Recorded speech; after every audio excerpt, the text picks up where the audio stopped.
Alors voilà, je quitte cette frontière qui vient d'entrer au Nicaragua. C'est juste un enfer pour la moto.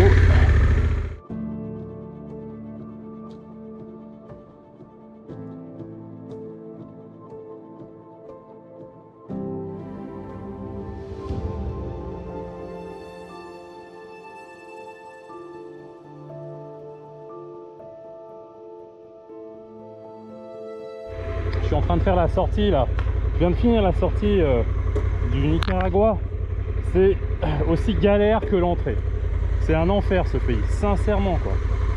C'est mais j'ai bien fait de faire ça dans la journée. Merci, au revoir ce pays quoi. Bon, correct, si j'ai envie de dire que c'est de la daube. C'est de la daube et je le dis. Oh, c'est quoi ce bordel? Permítame. Lo del vehículo, ¿qué es? Lo de la moto. La moto, c'est ça, oui. C'est ça, une Sí, moto. su- Sur quoi? Voilà, je suis là.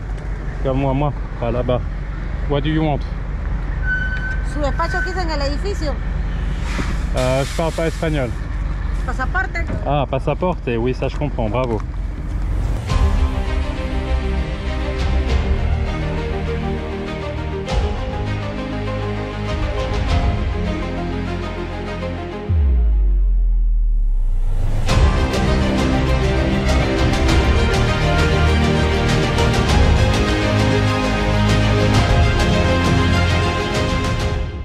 À la frontière pour sortir de Honduras.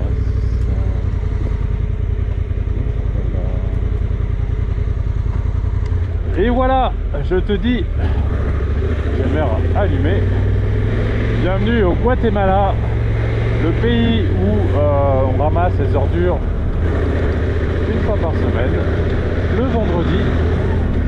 Donc on est jeudi, donc j'imagine l'état du pays.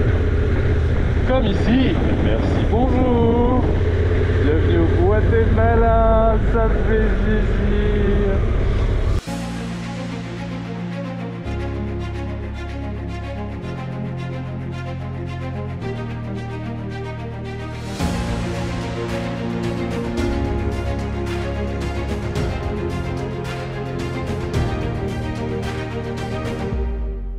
Et voilà, l'Amérique du Sud c'est enfin terminé. Donc après avoir commencé par le Chili, petit retour avant de te parler de cette conclusion d'Amérique du Sud, j'étais censé faire sur cette dernière partie du monde une descente tout en bas jusqu'à Ushuaia pour monter tout en haut, au Grand Nord, en Alaska. Comme tu l'as pu le voir sur la vidéo en Argentine où j'explique que j'ai pas pu descendre à Ushuaia pour des raisons climatiques, c'est-à-dire que j'étais sous la neige sur des cols qui étaient fermés, donc pour des raisons de sécurité, puis surtout pour avancer avec la moto c'était impossible. Au lieu de descendre sur la Patagonie et Ushuaia, j'ai continué. Ça, comme tu auras pu le découvrir au travers des vidéos sur la chaîne YouTube l'Odyssée de l'eau, du Chili à la Colombie, j'ai essayé de te faire partager, au-delà des émotions et des images de ces paysages juste incroyables, des projets concrets concernant le Chili avec Hector et Freshwater, avec d'autres projets, et puis aussi des interactions concernant le projet, ou en tout cas ce que j'ai pu te montrer à travers les images de ce qui se passait en Bolivie, dans ces mines terribles, mais avec des solutions en l'occurrence chez nous en Europe, grâce à mon sponsor The Swiss Collector et à Shador.ch, et ainsi de suite. Quoi qu'il en soit, c'était un continent que je ne connaissais pas comme ça. Encore une fois, j'avais dû et pu faire des voyages lors de mes précédentes activités dans certains pays, mais très peu. Du coup, j'ai pu avoir cette chance-là sur ma moto, sur mon Africa Twin, de pouvoir découvrir et aller dans des recoins et des coins juste pas possibles, et du coup de partager des choses, mais relativement fortes. Comme j'ai pu le faire, en l'occurrence, ça m'a ramené à cette forte émotion que j'ai pu vivre en Namibie, en Afrique. Et ces rencontres, des vraies rencontres, des gens incroyables. Chose qui m'a aussi beaucoup étonné au final, et que j'ai pu voir tout au long de mon tour du monde, c'est pas encore fini, c'est cette incohérence d'un point de vue éducation entre un pays et un autre, où typiquement si on compare l'Honduras au Costa Rica, c'est assez particulier, dans le sens où d'un pays à un autre, c'est très pollué, il manque d'éducation et de culture par rapport justement à l'environnement.